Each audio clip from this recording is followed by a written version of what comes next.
Las acciones de Nike llevan cerca de 4 años consecutivos cayendo en bolsa, hasta llegar a caer más de un 60%. Y es que la legendaria marca deportiva se esperaba que fuera a presentar los peores resultados de toda su historia y realmente han acabado siendo así. Aunque al conocerse la noticia, ese día las acciones subieron más de un 15% en bolsa. Vamos a analizar qué pasa si esta caída realmente ha llegado a su fin y cómo deberías analizar este tipo de situaciones. Justo este mes en mi newsletter estamos dedicándolo a analizar esta situación y a extraer todas las lecciones y aprendizajes que tenemos de análisis financiero, valoración de empresas y de finanzas corporativas. Así que hoy vamos a ver rápidamente qué es lo que le pasa a Nike, cuáles son estos problemas que le llevan a estar en esta situación, cómo está actualmente y qué está haciendo para reestructurarse para volver a ser el gigante que fue anteriormente. Veremos por qué este es el peor trimestre de la historia de Nike, qué se espera en los próximos trimestres y cuándo se espera que realmente toque fondo. Analizaremos los resultados, veremos el porqué de esta subida y sabrás interpretar si realmente la caída de las acciones de Nike ha tocado fondo o si todavía le queda caída y esto tan solo es una trampa. Así que aprovecha para suscribirte si no lo estás, a darle like para seguir motivándonos a que sigamos haciendo contenido independiente de este tipo, porque no me enrollo más y vamos al lío.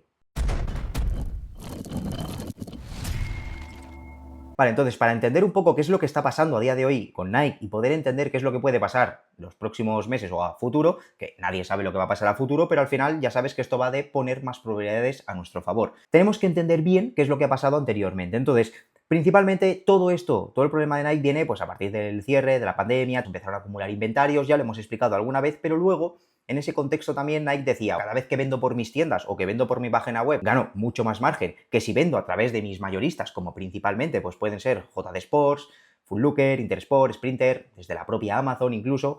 Dices, vale, a través de estos mayoristas consigue vender mucho, pero claro, como estos también se llevan lo suyo, pues al final acaban ganando menos. Y dice, bueno, pues como yo ya tengo mi marca, pues la gente va a venir a mi página a comprar, no va a tener ningún problema. Y ahí encima ganaremos más pasta. Pues vale, ¿esto qué fue lo que hizo? Pues hizo que, entre otras cosas, Nike dejara de innovar tanto, luego por otro lado, que esos anuncios, ese gasto en marketing que para Nike es tan importante cada año, pasara de ser de estos anuncios aspiracionales y tal, que te generaban ese poder de marca de Nike, que como consumidores hacía que viéramos a Nike muy por encima de las otras, ¿no? Pues pasaron de ese tipo de marketing a hacer un marketing más que se llama transaccional, es decir, a directamente ese dinero invertirlo en hacer llegar tráfico a la web. ¿Cómo? Pues a través de anuncios como veis aquí en Google, como anuncios en Meta o en carteles o lo que sea, pero que gran parte de ese gasto en marketing ya pasó a ser el más tradicional que tenía, más aspiracional, a ser más transaccional. ¿Y qué pasó? Pues que todo esto al principio empezó a ir bien, le empezó a generar más márgenes y tal, pero luego con el tiempo estos otras marcas como ASICS, como Hoka, como Puma, como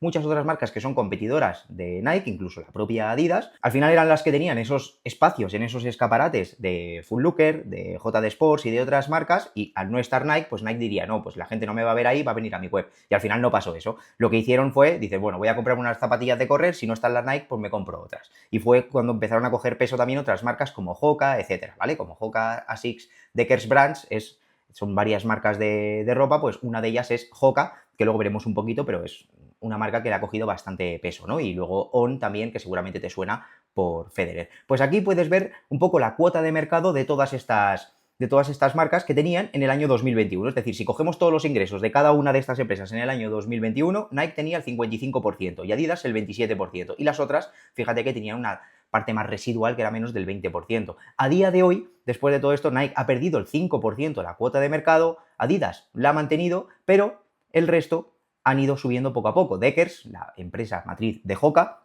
ha pasado de tener un 4% de los ingresos del sector a tener el 5%, ASICS también de un 4 a un 5%, ON ha pasado del 1% al 3%, por lo tanto le han ido comiendo cuota de mercado en detrimento de Nike, porque al final Adidas se ha mantenido. Aquí ves un poco el caso de Hoka, es una empresa mucho más pequeña que Nike, está en una fase más incipiente, pero bueno, ha salido con una estrategia de innovación, un poco como empezó Nike también en su momento y como ha tenido ese poder de marca a lo largo del tiempo, y empresas como Hoka, como On, pues han ido cogiendo esa cuota de mercado y se han ido haciendo un hueco en este segmento y cada vez vemos realmente a más personas con este tipo de marcas, ¿no? Han dejado de comprar Nike en parte, porque sigue teniendo gran parte de la cuota de mercado, tiene la mitad, pero cierta parte de ese consumo se ha ido a otras nuevas marcas. Aquí puedes ver también el problema de los inventarios, es decir, Nike iba produciendo zapatillas y iba produciendo ropa, pero luego no lo iba vendiendo. ¿Qué pasa? Que esto te va haciendo acumular inventarios, te va haciendo que tú vayas acumulando en tus almacenes mucho dinero que has invertido en fabricar todas esas prendas que luego no estás vendiendo. Por lo tanto, se dice como que tienes capital bloqueado, porque es un dinero que has invertido, como te digo, pero que todavía no se le ha dado salida. Y hasta que no se le dé salida no pueden entrar nuevas temporadas. Básicamente, un poco a modo muy resumen y muy aterrizado, es algo así el problema que tiene. Fíjate también como Adidas, que hizo la estrategia contraria a la que hizo Nike. Dice, voy a empezar a apostar más por estos mayoristas para poder vender más a través de estos grandes canales, aunque gane un poco menos, pero así puedo seguir manteniendo mi imagen en la retina de los consumidores y ganar menos, pero seguir ganando. Y fíjate que Nike hizo lo contrario y desde entonces, desde los mínimos de Adidas, fíjate que ha superado, sigue todavía por debajo de máximos históricos, pero desde los mínimos que alcanzó a finales del año 2022, Adidas se ha recuperado y Nike incluso ha seguido cayendo todavía otro 33% adicional. Viendo también todo este contexto, pues ya hemos visto como grandes inversores, más activistas como Bill Ackman, empezaron a comprar acciones de Nike para aprovechar toda esta situación de la compañía. Es una empresa que cayó un 60% en bolsa, ya empezó a entrar cuando estaba cayendo un 40-50% y como ves, trimestre tras trimestre fue comprando más acciones de Nike. Aquí aparece como que las vendió todas, pero es porque luego lo que hizo fue venderlas, pero tener exposición a Nike a través de productos más derivados, apalancados y tal, ¿vale? A largo plazo. Esto no me quiero adentrar mucho en esto, pero que sepas que aunque ponga aquí en los informes que ha vendido las acciones, realmente no, realmente incluso tiene más porcentaje de acciones, solo que en vez de comprar acciones directamente, lo tiene a través de opciones financieras a largo plazo. Entonces, esto está ayudando a hacer ciertos cambios. Un gran inversor con ese carácter más activista entra en la empresa y aconseja, asesora, tiene cierto poder también dentro de la empresa porque tiene un porcentaje algo relevante y ayudan a poder hacer ciertos cambios. Como por ejemplo el haber cambiado al director ejecutivo, la persona que al final es el que toma las decisiones, el que dice en qué se invierte el dinero de la empresa y hacia dónde vamos. Y esta persona es una persona que lleva muchos años en Nike, dentro de las divisiones de Nike, pues es el encargado de tener ese trato con los mayoristas, ¿no? Con estas grandes cadenas. Porque al final una de las cosas que quiere era retomar este contacto con los mayoristas. También dentro de su plan de reestructuración de la empresa lo que quiere es volver a la innovación. Se ha quejado mucho los consumidores de que Nike no paraba de subir precios, pero que al final no había ningún tipo de innovación. Entonces dice, tenemos que volver a esa innovación, sobre todo centrada en el deporte, para volver a ser un poco lo que éramos antes y volver a llamar la atención de estos consumidores. Por otro lado también lo que decía era que quería centrarse en las raíces deportivas. Empezó Nike también a ser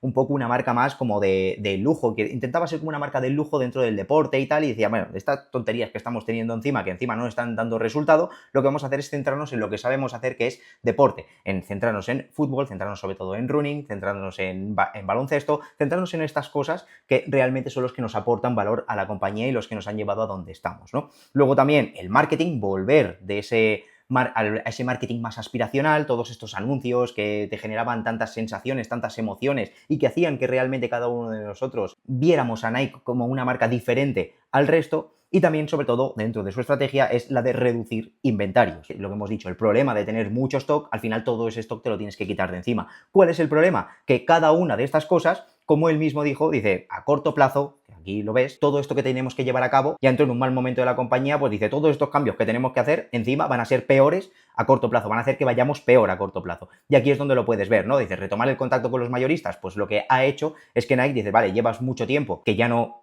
quieres saber nada de nosotros y los mayoristas se han buscado la vida, han ido a otras marcas y encima con esas otras marcas ganan incluso más dinero, le pueden negociar más que lo que le podían negociar en su momento a Nike y encima ven cómo esas marcas se venden bien. Por lo tanto, ahora Nike no tiene tanto poder de negociación con los mayoristas como tenía antes. Ahora Nike dice, sí, estoy aquí, quiero volver a vender contigo. Y dice, bueno, ya, pero es que a lo mejor yo no quiero, o sí que quiero porque siempre quieres tener a Nike en tus almacenes, pero dices, bueno, ya no tienes tanta prioridad como antes. O a lo mejor ya no queremos pedirte tanto como antes. O toda esa capacidad que tú tenías de negociar con nosotros y de no hacernos un descuento tan grande, ahora a lo mejor me tienes que hacer un poco más, porque ahora saben los mayoristas lo importante que son para Nike. Y todo esto, pues al final lo que hace es acabar generando menos margen para Nike y por tanto menos beneficio. Luego la vuelta de la innovación pues va a hacer más gastos en I+D y está haciendo que se genere por lo tanto menor beneficio. Centrarse en las raíces deportivas, pues claro, esto primero lleva un tiempo y segundo que lleva una serie de gastos de reestructuración, por lo tanto más gastos y menos beneficios. La vuelta al marketing aspiracional, pues más gastos de marketing, están incrementando el gasto en marketing. Esto previsiblemente generará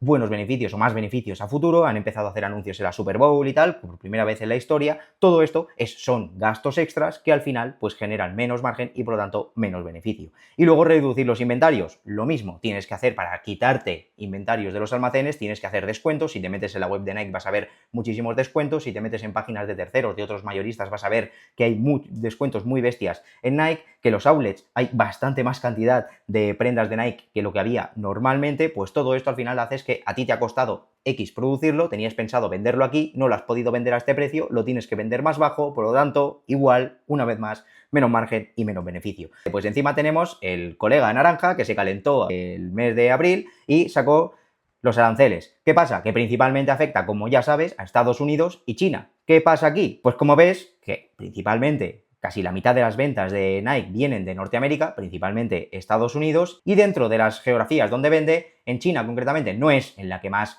cantidad de ventas tiene, pero es en la que más márgenes de beneficios tiene. Por lo tanto, estos aranceles están afectando a los clientes que más compran a Nike y por otro lado también está afectando a los clientes a los que más beneficio les saca. Y como sabéis, históricamente Nike ha producido prácticamente todo en China, lo que pasa que en los últimos años, precisamente desde los aranceles ya de Donald Trump que puso en el año 2016, en su anterior legislatura, a partir de ahí fueron bajando la exposición a China, pero aún así siguen teniendo el calzado, lo producen el 27% en China, el 16% del resto de productos los producen en China, no es la parte donde más producen es en Vietnam, aunque también estamos viendo que en Vietnam también está siendo parcialmente afectado por los aranceles. ¿Qué pasa? Pues que como ves, el 27% del calzado lo fabrican en China. ¿Y qué pasa también? Pues que el 70% de las ventas de Nike es precisamente calzado. Por lo tanto, previsiblemente ya la empresa ha dicho que esto le iba a afectar bastante. Ya lo anunció el trimestre pasado y este trimestre lo ha vuelto a anunciar, lo que pasa que ya más o menos se esperaba este impacto.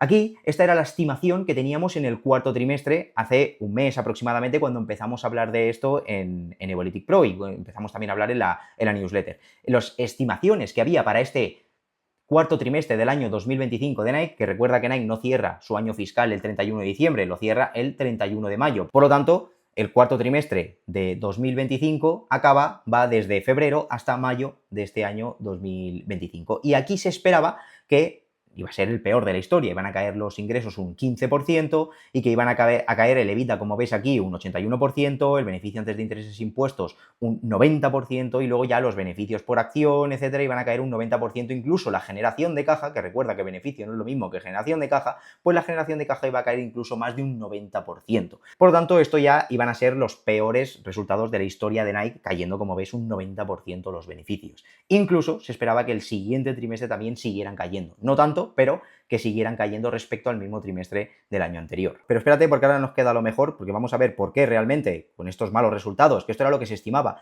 por qué realmente ha acabado subiendo un 15% y cómo podemos analizar si esta caída realmente ha acabado, si ha acabado lo peor, ha pasado todo lo malo y ya las acciones van a empezar a rebotar los próximos meses. Aquí lo que tenemos que ver es, una vez ya ha presentado resultados, sí que es verdad que todavía el informe completo no lo tenemos, tiene que presentar el informe anual, como te he dicho, es un trimestre, pero es el cierre de todo el año, por lo tanto tiene que presentar este informe, el 10K que llamamos, y esto puede tardar también unos días o incluso semanas. Pero bueno, en la nota de prensa que han ido sacando y podemos ver un poco unas nociones de cómo han ido los resultados, aquí vemos que fíjate que la estimación era que los ingresos iban a caer un 15% y realmente han acabado cayendo un 12%. Realmente esto es malo. También el beneficio por acción se esperaba que iba a caer un 90%, como hemos visto, pero ha caído un 85, casi 86%. Como ves, estos resultados son malos, pero recuerda que la bolsa no cotiza si los resultados son buenos o malos, porque malos ya se sabía que iban a ser. Cotiza si son mejor o peor a lo estimado. En este caso ya se esperaba que iban a ser malos, eso ya lo descontaba el precio de la acción, pero si encima han sido ligeramente mejor de lo malo, dentro de lo malo que se esperaba, pues mejor. Pero aquí realmente hay otra clave que es más precisa todavía para interpretar los resultados. Esto es algo bueno, no es algo del todo malo, pero hay algo mejor incluso que veremos ahora. Aquí, principalmente, lo que tenemos que tener en cuenta de por qué han sido más o menos buenos los resultados, pues la buena acogida de las nuevas líneas, que es algo que ya se empezaba a decir, vale, no estás innovando, pues ahora estas nuevas innovaciones, estas nuevas prendas que vayas sacando, pues que vayan funcionando bien. Y en los primeros días de lanzamiento de esta nueva campaña, de las Vomero, pues se ve que les ha ido bastante bien, han recaudado bastante, unos 100 millones aproximadamente en unos días, por lo tanto esto es bastante bueno para la compañía. Va empezando a tener tracción estas nuevas líneas. Luego también estamos viendo como hay nuevas órdenes en las tiendas, en estos mayoristas pues le están haciendo más pedidos, eso quiere decir que están teniendo salida y que por tanto están sintiendo gustos con Nike, esto es bueno que se vaya viendo. Estamos viendo que la estrategia de innovación y marketing que han hecho Nike, más segmentándola más a deportes y no como llegó en su momento con toda esta ola woke de empezar a separarlo por género, por prendas para masculinos y prendas para público femenino, sino directamente centrarlo en la innovación y el marketing segmentado concretamente a lo que son marcas deportivas. Como te digo, segmentado a pues el fútbol, running, básquet, etcétera, ¿vale? Todas estas líneas que realmente le generan el valor diferencial para Nike y luego dentro de ahí sí diferenciarlo entre masculino y femenino. Incluso vamos viendo también nuevos acuerdos con, por ejemplo, Foot Locker o la propia Amazon, que lleva sin vender en Amazon desde el año 2019. Aquí sí que es verdad que tendrá muchos menos márgenes todavía, pero le servirá para toda esta estrategia de volver a tener Nike en la retina de todos nosotros, ¿vale?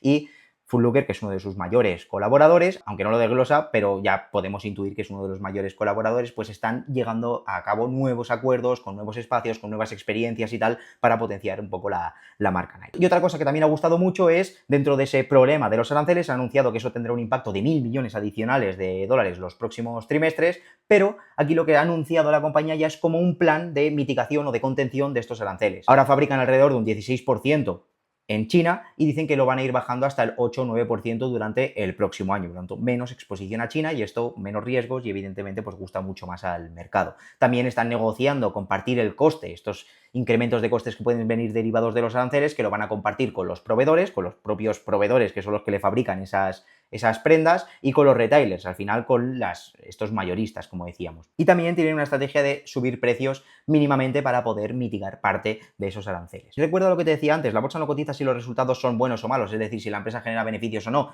Cotiza si esos resultados son mejores o peores a lo estimado, pero sobre todo si esos beneficios a futuro, la estimación a futuro, es mejor o peor de lo que se estimaba en este mismo momento. Como veis, hemos visto antes como este trimestre se esperaba como que podía ser el peor de la empresa, con unas caídas del 90%, pero no quitaba que fuera el último, podría seguir cayendo los próximos trimestres. Y aquí el propio CEO ha calificado este trimestre como el pico del dolor, como diciendo, esto es ya lo peor que nos puede pasar, podemos seguir cayendo puntualmente, pero lo peor ya ha pasado, se nos ha juntado todo lo malo y esto está haciendo que estemos en este escenario puntual tan negativo que quizá no se adiña a lo que es la realidad de Nike, por muy mal que le vayan las cosas. Y dice, a partir del próximo año ya se esperará esa especie de moderación, que es más o menos lo que ya esperaban los analistas, lo que pasa que siempre gusta que el propio equipo directivo ya lo ratifique y diga, vale, nosotros que estamos en el día a día, estamos ya viendo que estamos pasando lo peor, que esto se nos ha juntado todo, pero que ya a partir del año que viene estamos viendo, ya ahora mismo estamos empezando a ver mejoras y ya de cara al año que viene ya esperamos cierta moderación y a partir posiblemente del siguiente ya volvamos a crecer de nuevo. Y todo esto, como ves, ha sido lo que ha gustado al mercado, las acciones han acabado subiendo un 15%, venían de una caída de más del 63-64%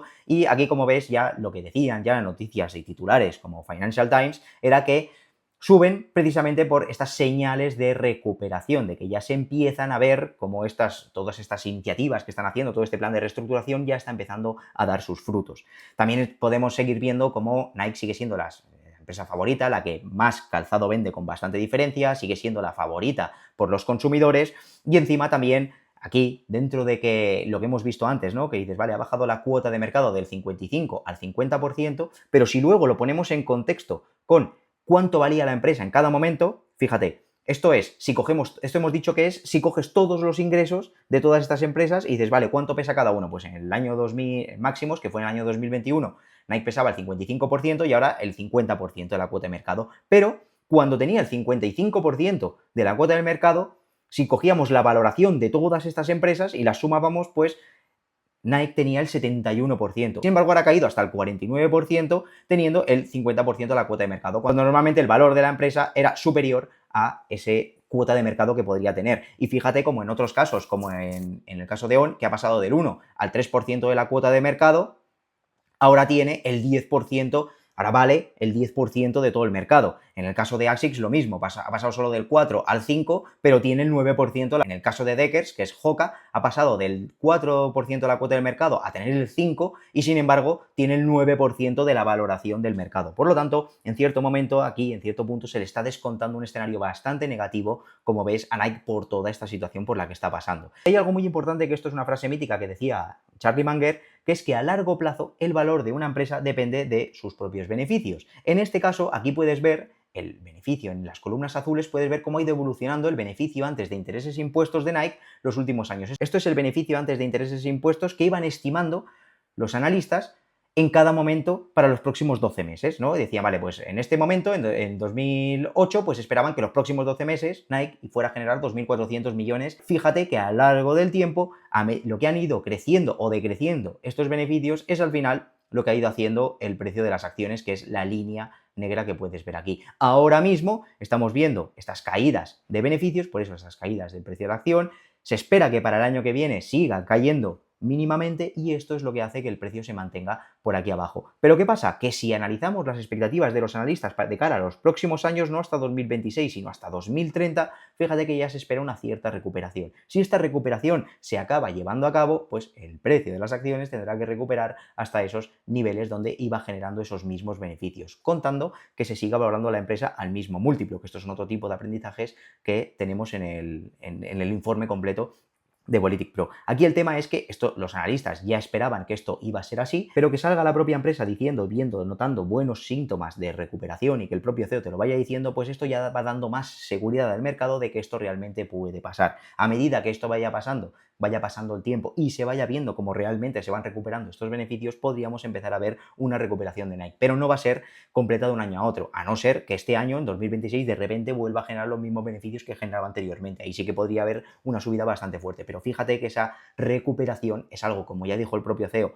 bastante a largo plazo y que, como veis, nos espera hasta el año 2030. Por lo tanto, será progresivo esta recuperación si no van habiendo sustos adicionales, que ya no creo que queden muchos sustos más por pasar. Fíjate incluso que si analizamos ahora las expectativas trimestrales de ingresos y de beneficios para los próximos años, estas son las expectativas que tienen los analistas ahora mismo, vemos que incluso para los próximos 2 trimestres se espera que sigan cayendo mínimamente los ingresos, que sigan cayendo el EBITDA, el beneficio antes de intereses e impuestos, que sigan cayendo el beneficio antes de impuestos, que siga cayendo el beneficio neto, que siga cayendo también el beneficio por acción, por aquí y por aquí, que siga cayendo incluso 3 trimestres del beneficio por acción, y también de la generación de caja que siga cayendo todavía 3 trimestres más. Por lo tanto, todavía el suelo no lo hemos visto a nivel de caída de beneficios, pero recuerda lo que te he dicho antes, que el mercado no descuenta eso. El mercado ahora mismo ya está descontando esto. Está descontando que los próximos trimestres van a ser malos y que incluso pueden ser 3 trimestres en temas de flujo de caja libre o de beneficios por acción. Aquí, cualquier sorpresa, cualquier noticia que vaya saliendo de la empresa por parte del equipo directivo, como estas que hemos ido notificando ahora, de que dices, vale, sí, van a seguir las cosas mal, eso ya se está descontando ahora mismo,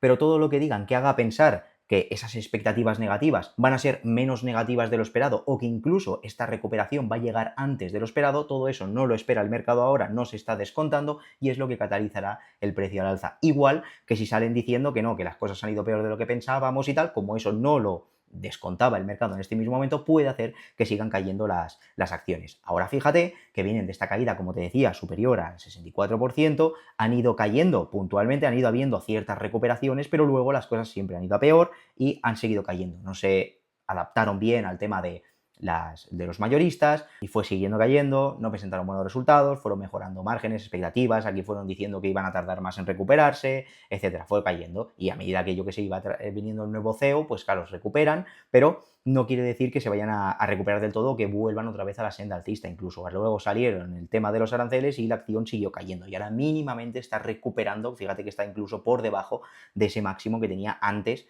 de anunciarse los aranceles.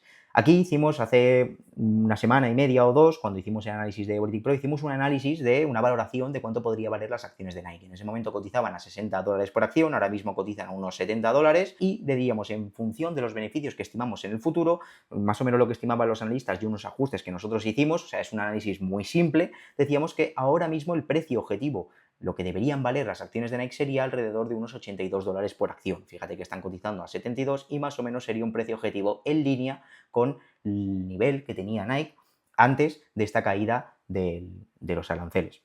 Por lo tanto, realmente el valor de hoy de la empresa, por mucho mejor que vayan las cosas, no justifica que tenga que volver a máximos. Esto puede ser incluso un periodo, que es lo que normalmente pasa en estos casos, que viene a un periodo más lateral, donde se van descontando a veces mejores noticias, peores noticias, pero la empresa se va situando en tierra de nadie hasta que realmente ya se considera que ese ha sido el último trimestre de datos malos y a partir de ahí van a empezar los buenos. Cuanto antes se descuente eso, cuanto antes se le generen esas expectativas al mercado de que realmente eso va a ser así, antes lo irán recogiendo el precio de las acciones. Normalmente el precio de las acciones va recogiendo la realidad de la compañía a corto plazo. Si lo miramos a más largo plazo, ahí es donde puedes ver cierto potencial. sabiendo el ruido que puede haber a corto plazo y las cosas que pueden pasar y que puede seguir cayendo de precios si las noticias en el corto plazo suelen ser malas. Por eso es bueno monitorizarlo, irlo siguiendo trimestre tras trimestre, ir analizando estos resultados. Recuerde que yo tampoco soy muy partidario de seguirlo ahí al milímetro trimestre tras trimestre, pero en estos casos donde pueden cambiar tanto las cosas de un trimestre a otro, aquí sí que es interesante que lo monitoricemos. Así que pon en los comentarios tu opinión. ¿Crees que las acciones de Nike han llegado a su suelo y que realmente van a empezar a rebotar, aunque poco a poco, pero van a seguir rebotando?